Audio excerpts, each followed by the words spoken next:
Tapi kan, aduh, gitu. Saya sebagai kepala sekolah masih nggak punya mobil sih, kan gitu kan biasanya. Kan gitu kan.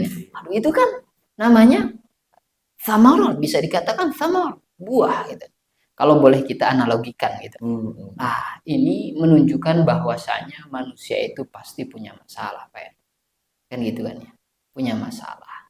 Nah, sekarang tadi yang menjadi pertanyaannya, mungkin nggak orang itu bahagia ketika mempunyai masalah? Sangat mungkin sekali. Sangat mungkin sekali. Nih, gimana punya masalah kok. Nih contoh Galau syalin aja dulu. Assalamualaikum warahmatullahi wabarakatuh. Alhamdulillah, alhamdulillah. Allahumma sholli wa sallim ala sayyidina Muhammadin amma ba'du. Kembali lagi bersama saya Ridhi Riza di Galau Syar'i atau di Tafkar Podcast juga, karena Galau Syar'i itu ada di Tafkar Podcast juga seperti kayak gitu. Kadang kalau kita berbicara tentang persoalan, seakan-akan kok nggak habis-habisnya ya. Dari mulai masalah ekonomi, hutang piutang, masalah kesehatan, masalah keluarga, masalah pekerjaan, dan lain sebagainya. Yang jadi pertanyaan, mungkin nggak sih kita bisa tetap tenang, kita tetap bahagia di saat permasalahan itu datang? Seperti biasa, saya tidak sendirian, ada Kang Idam di samping saya yang akan menjelaskan, sharing kepada kita semua tentang tema kali ini. Bisa nggak sih bahagia? Bisa nggak sih tenang di saat persoalan itu datang? Kang Idam, sehat? Alhamdulillah sehat. Assalamualaikum Kang. Waalaikumsalam. Kang, hari ini kayaknya menarik banget nih Kang, pembahasannya, karena ada nggak sih di luar sana orang yang nggak punya masalah Kang? Kan kita udah tahu, nggak ada yang pasti punya masalah. Semua orang pasti punya Iya, masalah, betul. apapun ya dengan kadarnya masing-masing. Iya. Yang jadi pertanyaan tadi di awal, di opening saya, jadi pertanyaan, mungkin nggak sih dengan berbagai macam cobaan, ada yang orang bilang, oh ini musibah, ada orang bilang ini cobaan, masalah ekonomi, piutang, sekolah, masalah rumah tangga, masalah perceraian, dan lain sebagainya. Gimana sih? Masih memungkinkan nggak sih hati kita senang, tenang, bahagia dengan adanya persoalan itu kan? Oke. Oke, Pak Yadi, sahabat Galau Syar'i yang dirahmati oleh Allah Subhanahu wa taala, perlu diketahui dulu nih Pak Yadi, bahwasanya manusia ini kan tidak akan terlepas tadi dengan yang namanya masalah. Tentu dong, setiap orang punya masalah. Gak ada yang gak punya masalah. Nabi sekalipun punya masalah. Apalagi kita ya. Bahkan iblis sekalipun punya masalah. Iblis aja punya masalah ya. Kalau dia nggak bisa menggoda, masalah dia bisa meeting bersama. Iya betul. Betul sekali. Kayak gini Pak ya. Kita harus tahu tadi bahwa masalah adalah sunnatullah. Sebagaimana yang difirmankan oleh Allah Subhanahu wa taala dalam Al-Qur'an kan, wala nabluwannakum bi syai'in minal khaufi wal ju' wa naqsim minal amwali wal anfusi wathamarat. Jadi Allah itu betul-betul akan menguji. Betul-betul di situ ada lam taukid, betul-betul. Kemudian pasti.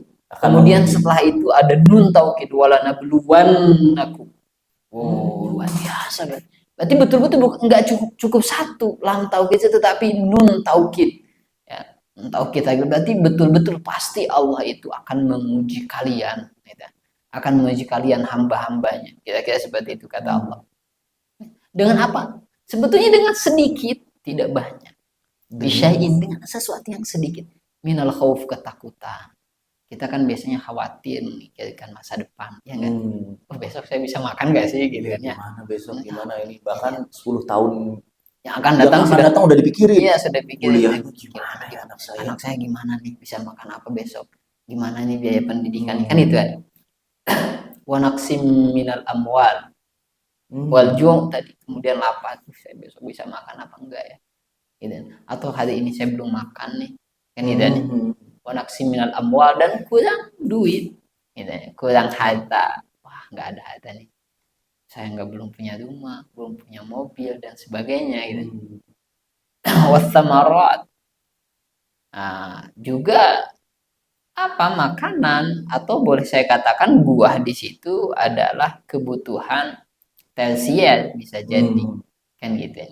Bukan hanya sekunder saja. Kan orang itu kalau kadang ada kebutuhan primer, sekunder atau tersier gitu, tahsiniat. biasanya buah ini kan sebagai cuci mulut itu adalah kebutuhan tersier. Kadang orang dengan kebutuhan tidak adanya kebutuhan tersier ini orang nggak halau kan itu nih. Masalah besar, betul nggak sih? Apalagi Pak Eri ya, padahal nggak pokok. Apalagi misalkan Pak Eri yang sudah sudah berkecimpung dengan dunia entertain misalkan atau dengan artis-artis kan kayak gitu. Ketika dia nggak punya mobil mewah itu gimana perasaan? Padahal nggak wajib, nggak pokok gitu. Kalau nggak punya mobil pun ya biasa aja aslinya mah. Aslinya biasa aja. Tapi kan, aduh, gitu. Saya sebagai kepala sekolah masih nggak punya mobil sih, kan gitu kan biasanya. Kan gitu. Aduh, itu kan namanya thamarah, bisa dikatakan thamar, buah gitu. Kalau boleh kita analogikan gitu. Ini menunjukkan bahwasanya manusia itu pasti punya masalah, Pak. Kan gitu kan ya. Punya masalah. Nah, sekarang tadi yang menjadi pertanyaannya, mungkin nggak orang itu bahagia ketika mempunyai masalah? Sangat mungkin sekali. Sangat mungkin sekali. Gimana punya masalah kok. Ini contoh kecil aja. Kita ini bisa ketawa-ketawa kan punya masalah masing-masing. Emang punya banyak. Banyak kan? Iya kan? Tapi kita iya kan kayak gitu. Betul. Ya. Konsepnya luar biasa sebetulnya kalau bisa kita pahami kata Allah itu, ya kata Nabi lah tentu dalam hadisnya Rasulullah SAW bersabda itu, ajaban li amril mu'min atau kama qala kulluhu khair. Jadi saya itu benar-benar luar biasa takjub, heran sekali ini dengan urusan seorang mukmin itu. Kenapa? Semuanya itu nggak ada yang buruk, baik semua. Semuanya baik. Iya. Idza asabathu sarra syakar fakana lahu khair. Jadi fakana lahu khairan atau fakana khairan lah gitu. Jadi kita mau mendapatkan musibah ya baik, mau mendapatkan nikmat juga baik, anugerah ya baik, musibah juga baik. Kok bisa gitu kan? Musibah kok baik-baik dari mananya gitu. Kan gitu kan ya kalau kita pikir-pikir secara nalar kita. Tetapi kata Allah itu, kata Nabi itu tadi, ketika orang mempunyai nikmat, diberikan anugerah oleh Allah, maka dia bersyukur. Nah, jadi orang kalau punya nikmat banyak, ketika dia bersyukur, itu adalah kebaikan yang luar biasa. Sebaliknya, wa idza asabathu sarra sabar fakana lahu khairan. Jadi kalau dia mendapatkan keburukan tuh, mendapatkan sesuatu cobaan, sesuatu yang tidak enak pada dirinya, dia bersabar. Nah, maka itu baik buat dia. Nah, terus selanjutnya gimana bisa bahagia kan ini? Iya, pertanyaan kan tadi bahagia. Pertanyaan gimana bisa bahagia? Gimana bisa minimal atau gimana bisa tenang? Sedangkan punya masalah. Masalah itu lagi katakanlah belum selesai nih Kang. Terus sabar malah gitu. Masa sih saya harus terus-terusan sabar? Jadi untuk menyadarkan supaya semuanya itu baik, yang akhirnya Allah anugerahkan tenang, bahagia dan lain sebagainya, itu gimana teknisnya Kang? Nah, pertama kita harus yakin tadi bahwa masalah adalah sunnatullah. Kedua nih Pak Edi, kalau kita ridho menerima dengan apa yang diberikan oleh Allah kepada kita, maka yang namanya humum, yang namanya galau, yang namanya sedih itu bisa hilang, Pak. Ketika iman, ridho dengan qada dan qadar Allah. Nih, diriwayatkan oleh Sayyidina Abu Hurairah itu dalam Syu'abul Iman dari Al-Imam Auza'i itu apa katanya? Al-imanu bil qadar yuzilul hamma wal ahzan wal huzn atau kama qala. Jadi ketika kita iman, percaya dengan ketentuan Allah, maka hal itu bisa menghilangkan yang namanya humum. Kalau gundah, hazan, sedih, itu hilang, gak ada. Kok bisa kayak gitu? Pertanyaan. Kenapa? Karena kita sudah yakin apa yang diberikan oleh Allah itu baik. Bahkan kata seorang sahabat, kalau nggak salah Sayyidina Umar pernah bilang, kalau seumpamanya nih seorang hamba ini dikasih pilihan antara pilihan dirinya dengan pilihan Allah yang sudah ditentukan, maka tentu dia akan memilih apa yang dipilih oleh Allah. Gak mau pilihan diri sendiri. Kan biasanya kita meminta tuh, kan meminta versi kita, kan gitu kan. Tetapi kalau misalkan disingkap nih qada dan qadar Allah, maka kita tidak akan pernah sekali-kali meminta kehendak kita sendiri, akan memasrahkan semuanya pada Allah. Itu. Masya Allah, luar biasa. Ya, coba saja Pak Edi kita. Misalkan kita ketika kita nerima nih, tahu ya, oh itu ternyata ada hikmahnya pasti. Kita kan akan tenang, nyantai saja. Orang kalau punya masalah pun akan tenang. Jadi punya keyakinan apapun baik gitu kan. Apapun baik, itu dia tadi hubungannya dengan hadis itu. Berarti yang berhubungan dengan hadis tersebut Iya. tadi, Sat, termasuk yang kedua itu bisa dikatakan kayak gini nggak sih, Sat? Ya. Mungkin nggak sih Allah zalim sama kita? Wah, nggak mungkin lah. Allah zalim. Berarti dengan kita yakin gitu aja bisa nyambung ke yang tadi Iya, dong. betul. Nggak mungkin kan Allah menciptakan hambanya kemudian ingin menzaliminya. Nggak mungkin. Allah itu maha pengasih, maha penyayang, lebih sayang kepada hambanya. Lebih sayang kepada hambanya, melebihi sayangnya orang tua kepada anaknya. Masya Allah, luar biasa, Ustaz. Ya. Sekarang kan tadi sudah dijelaskan nih. Ini luar biasa nih penjelasannya. Ada pertanyaan kayak gini, Ustaz. Ya, ya. Langkah awal tadi katakanlah terima. Tapi kan ada juga orang yang ya saya nggak terima. Iya, saya tidak menerima dengan Saya hal nggak itu. terima dengan hal ini. Masalahnya yang salah si A, masalahnya yang salah si B, bukan saya. Kenapa saya harus terima? Kenapa saya harus terima gitu ya? Itu sebetulnya ini kan fenomena-fenomena Iya, kayak gini sekarang sebetulnya kayak gitu. banyak seperti kayak Banyak. gini. Dan akhirnya apa yang terjadi ketika kan malah banyak penyakit dia. Biasanya Banyak sih pikiran kan gitu kan ya, benar kan? biasanya sih Iya. seperti itu. Malah jadi bukannya jadi dia itu jadi enak, tenang, malah jadi tambah apa? Tambah banyak masalahnya. Kan kayak gitu, ada filosof kalau nggak salah Pak Eri kayak gini. Kalau kita ingin masalahnya tidak kelar-kelar, ya sudah pikirin saja itu masalah. Makanya di sisi lain kita itu suruh apa? Kita itu suruh melupakan masalah itu, ya sudah. Ketika kita melupakan, tidak usah dipikirkan, tidak sampai ke hati, maka akan hilang itu masalah. Dalam artian hilang itu bukan berarti hilang seketika ya, tanpa usah. Dalam artian tidak akan sampai masuk ke dalam hati sehingga membuat kita itu terus saja berpikir kayak gitu. Kan? Berarti ketika nggak mau terima itu ego atau gimana itu, Ya, tentu. Kang Idam gitu kan? Karena banyak sekali. Mungkin sekarang pembicaraan kali ini sebetulnya relate apa yang dihadapi sahabat-sahabat Tafkar Podcast, sahabat Galau Syar'i juga dimanapun berada. Dalam artian kayak gini, Kang. Hampir semua orang bahkan ketika masalah ini selesai, biasanya ada lagi dengan versi yang lain. Katakanlah kayak gini, masalah yang pertama atau persoalan yang pertama hutang piutang atau ekonomi. Ekonominya udah selesai nih, Kang Idam. Tapi biasanya ada masalah atau persoalan dari versi lain biasanya. Itu kan bisa terus ada, walaupun yang kecil, yang besar, segala macam seperti kayak gitu. Nah, untuk melatih nih, kita kan punya masalah itu udah lama, gitu. Dari dulu gitu ya. kan. Harusnya udah expert banget kita seharusnya. Tapi buktinya kita masih pusing saja. Pusing, kalau udah pusing sampai sakit kepala segala macam. Bahkan ada sebagian orang sampai kena penyakit yang lebih berat lagi gara-gara masalah itu. Padahal itu bukti sebetulnya dengan ada masalah itu bagaimana menyikapi bahwasanya masalah itu bukti cintanya Allah, bukti sayang Allah, bagaimana menyikapi hal-hal kayak gitu. Nah, pertama tadi kita kembalikan dulu ya. Bagaimana sih ke pertanyaan Pak Eri itu, bagaimana sih menyikapi hal itu kan? Iya, betul. Menyikapi hal itu kan sekarang banyak sekali orang yang tidak terima dengan orang lain, bedanya. Nah, ketika tidak terima dengan orang lain, tentu tadi masalah akan semakin berat sebetulnya, tidak akan hilang, kan gitu kan ya. Nah, maka solusinya tadi yang pertama, sudah kita maafkan gitu. Maafkan dengan begitu saja gitu. Kita maafkan karena apa? Intinya sebetulnya ketika memaafkan orang lain itu sebetulnya itu adalah menjadi obat buat diri kita sendiri. Gitu ya. Kenapa? Karena udah gak usah dipikirkan, udah itu. Kemudian yang kedua tadi, bagaimana caranya menyikapi apa? Enggak menyikapi, ada sebagian orang, sebagian orang yang menyikapi kenapa ya setiap masalah datang itu kok masih pusing dengan segala macam persoalannya, dan bahkan ada sampai padahal expert ya. Padahal kita udah expert gitu kan.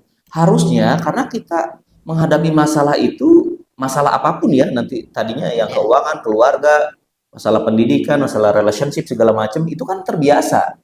Kita bukan sekarang ini menghadapi itu. Tapi buktinya kenapa masih masih Oh, pusing. maksudnya kebanyakan orang bukannya malah semakin wise menyikapi itu, tapi enggak gitu. Karena berarti di situ ada yang salah, Pak Edi. Ada yang salah dengan apa yang kita lakukan. Contoh misalkan kayak gini analoginya. Ketika orang sudah berlatih nih dalam dunia sepak bola, gitu. Ternyata dia apa? Ternyata dia kok nggak bisa-bisa terus. Itu kan pasti ada yang salah. Betul nggak? Betul. Nah, kalau misalkan sudah berlatih banyak hal, kemudian dia ternyata tidak expert, berarti ada yang salah dari latihan. Berarti harus menyadari itu Harus menyadari hal itu. Berarti ada yang salah dengan diri kita dalam bersikap dalam atau bersikap. Nah, itu yang pertama. Jadi harus gimana?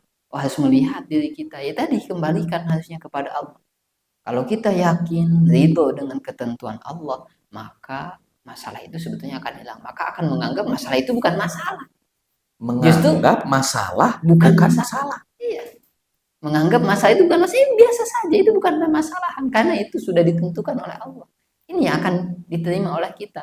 Makanya dalam hadis itu Pak Edi, ma asobaka lam yakun liyukhti'ak au kamakal.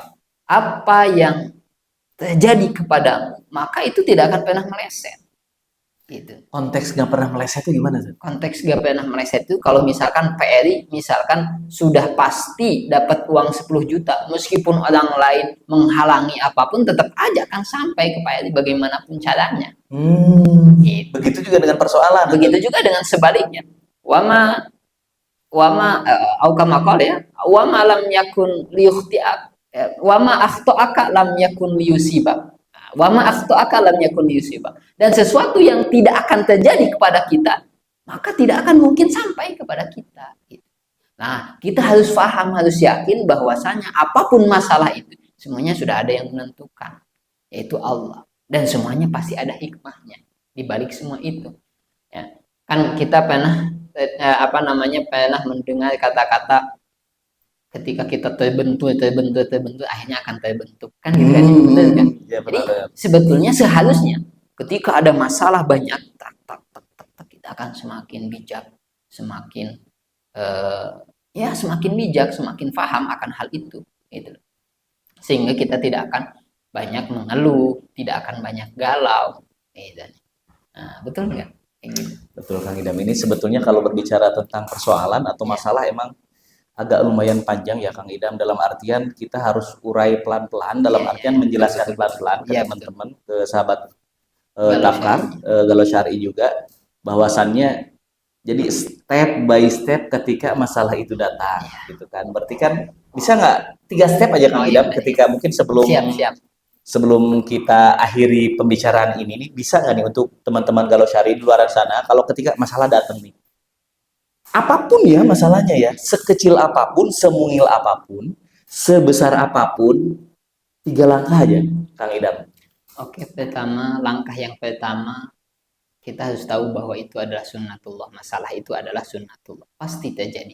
Gak ada orang yang tidak punya masalah. Pasti diuji. Pasti diuji. Pasti. Gitu. Kemudian yang kedua, karena kita tahu kita itu pasti diuji, tentu kita harus memberikan semuanya itu kepada Allah Subhanahu wa Ta'ala. Memberikan gimana maksudnya? Maksudnya kita pasrahkan sama Allah semuanya. Dengan cara menerima? Dengan cara menerima hal itu semua. Nah, kalau kita menerima itu semua, gitu, maka kita akan tenang. Kok bisa tenang? Karena kita yakin Allah itu Maha Kuasa, Maha Pengasih, Maha Penyayang. Tentu dong tidak akan mencelakakan kita. Contoh kita misalkan, ketika orang tua kita yang dohirnya itu suruh kerja dan sebagainya, ternyata itu buat mendidik kita. Dan tidak mungkin mencelakakan kita. Dan gitu. Waktu kecil kita nggak paham. Ya, waktu kecil nggak paham. Taunya kita, dimarahin lagi, kayak gini lagi kan gitu kan ya. Betul tidak? Jadi nggak tahu hikmahnya lah. Nggak tahu hikmahnya waktu kecil. Nah, Tuhan itu lebih dari sekedar itu. Tahu dunia ini, dan tidak mungkin Allah ini Maha Penyayang, tidak mungkin dong menzalimi hambanya. Kan gitu kan ya. Jadi maka di situ akan hilanglah yuzilul ham wal hazan. Maka ketika kita yakin iman kepada qada dan qadar Allah, maka itu akan membuat kita itu tidak sedih, tidak galau, karena yakin ada hikmahnya. Coba kalau kecil juga kan sama, oh yakin saya patuh orang tua kita itu pasti memberikan yang Yang terbaik terbaik, buat ya. anaknya. Kan itu kan ya. Kan biasanya hikmahnya itu pas udah besar. Iya, udah bisa tahu. Untung aja Oh, dulu. gua dulu ikut kata orang tua. Kalau enggak gitu ya. Kemudian yang selanjutnya, kalau kita belum sadar maka kita akan didewasakan oleh keadaan nanti. Kalau Gitu. belum sadar, masih belum sadar, Masih belum juga, sadar juga, ya sudah kita maka akan didewasakan oleh keadaan terus di tempat terus sampai sadar. sampai sadar. Kalau nggak sadar juga nanti berarti sadarnya di akhirat. Karena begitu sunatullah itu kan itu. Nah, justru ketika banyak cobaan itu Allah itu bisa jadi itu tanda sayang Allah. Kata Nabi itu kan, idza ahabballahu 'abdan ibtalah. Ketika Idza Allah ahabballah idza 'abdan ahabballahu 'abdan ibtalah. Ketika Allah itu cinta hambanya maka dia akan Sayang. menguji. Sayang. Tanda sayangnya Allah tuh melalui ujian. Iya. Di antaranya Iya, makanya siapa yang paling banyak cobaannya? Nabi. Ya iya, Nabi paling disayang nggak? Oh iya. Nabi Muhammad misalkan paling banyak ujian. Makanya disebut ulul azmi, daripada nabi rasul itu ada nabi-nabi ulul azmi. Kan gitu kan? Kenapa disebut ulul azmi? Karena itu mereka tekad yang kuat. Kenapa tekadnya kuat? Karena cobaannya banyak daripada nabi-nabi lain. Kan gitu. Jadi harusnya kita diuji itu senang apa sedih sih harusnya? Nah, itu dia. Makanya ketika kita diuji itu, jadi ya tentu yang namanya manusia kan pasti ada sedihnya, jangan. Ya nggak sih? Betul. Tapi kalau misalkan dia udah senang, berarti dia udah expert banget. Oh, udah hebat. Oh, udah hebat itu. Itu udah hebat sekali Iya. tuh kalau misalnya dia udah Iya. tahu nih, saya. Makanya ini betul kata Imam Ibnu Athaillah itu, mata atla'aka ala sirrihi fa'alam annahu yuridu an yudhira lutfah. Ya.